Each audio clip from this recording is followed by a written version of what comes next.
down and take the back. I'm running the ball. His legs have been a great weapon for them. Randy, let's talk about this insane fourth quarter. Each receiver outdoing the other.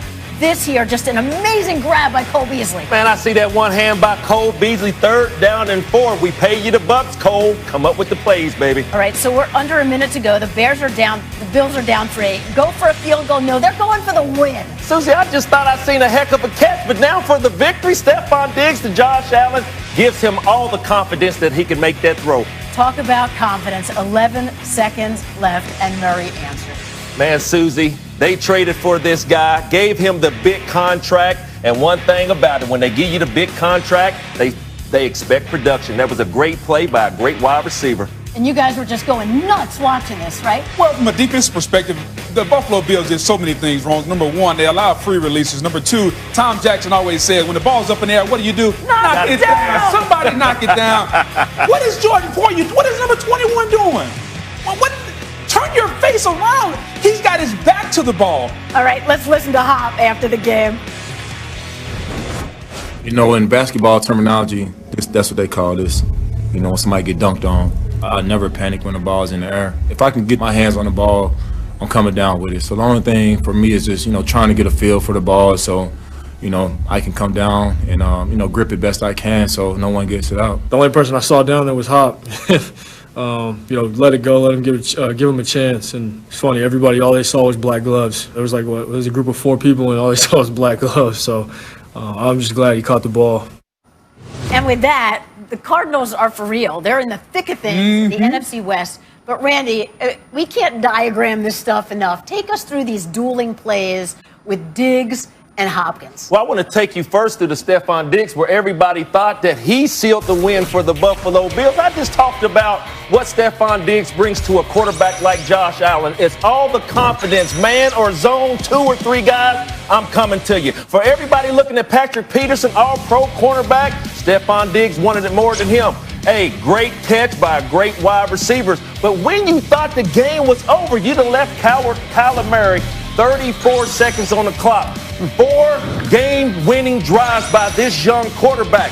Hey, I always talk about a 3-by-1. 3 wide receivers on the right, 1 on the left. And that 1 on the left is DeAndre Hopkins. All the faith and all the confidence that a young quarterback is going to give him the ball. You said in that soundbite, hey, I seen a pair of black gloves. There was 4 bodies up there. I had to throw through the black glove. But one thing that I said earlier, when you pay the money to players like that, that's what organizations expect in return. Productions, game-winning drives, catches like that. That was a great play, and what a way to top off the week. Well, and you think about, Adam, what it took for both of these teams to get to the point where they have these 2 players. Well, the interesting part is Randy says these guys are paid the money.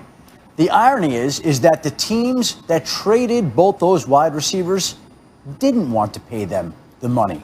And that is why they moved on from them. The Houston Texans did not want to give DeAndre Hopkins the contract that he was seeking. Wow. They traded him. The Vikings did not want to pay Diggs the money he was making. They traded him. And if we look at it today, the Texans and Vikings together are 5-12. They have a combined record this season. The 2 teams that traded for those players, the Bills and the Cardinals, by the way, giving up the compensation they did, not as much for Arizona, in a draft that was loaded with wide receivers. Those 2 teams, the Bills and Cardinals, are a combined 13-6 this season. Steve, your guy, Kyler Murray, just how incredibly impressed are you? Well, you're talking about my tribe. It's the guys that can go get those yards. And people say, well, can he do that into his full career?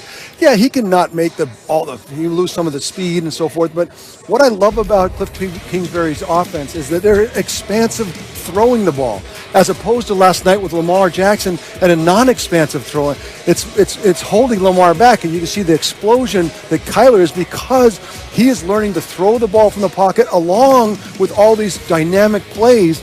And I think that's the difference in the offenses. And I think in the long run, Kyler will be the better for it because he's being pushed as a passer while yet being able to have all this space to make these incredible plays. And Booger, to me, when he scrambled left and deked that defensive lineman to get that extra space to throw the ball, there's only like 2 or 3 guys in the world that can do that. And so it was one of the most athletic plays I'll never forget the rest of my life. Yeah, Steve, I think you're right. His legs are definitely a weapon for the Arizona Cardinals, and I see why you like that in a quarterback, those free yards you always talk about. As it pertains to the NFC West, though, I think the Cardinals are in really good shape. The Seahawks are a mess defensively. They can't stop anybody. From a quarterback standpoint, Russell Wilson is forcing the football. If the Arizona Cardinals can figure out a way, when they go against the Rams, can they stop this run game? Because Sean McVay is dialing up the run right now, and with that, Jared Goff, from a play-action pass standpoint, is playing his best. But the Cardinals are in it because of that combination between Kyler Murray and DeAndre Hopkins. Now, here's the key. Can they win the West? It's going to be up to Vance Joseph and their defense. Can they stop the run? That'll be key to see if they can win the West. Hey, here's the deal. If you look at Kyler Murray, he's got better numbers at this time of the year than Lamar Jackson did last year. Lamar Jackson won the MVP.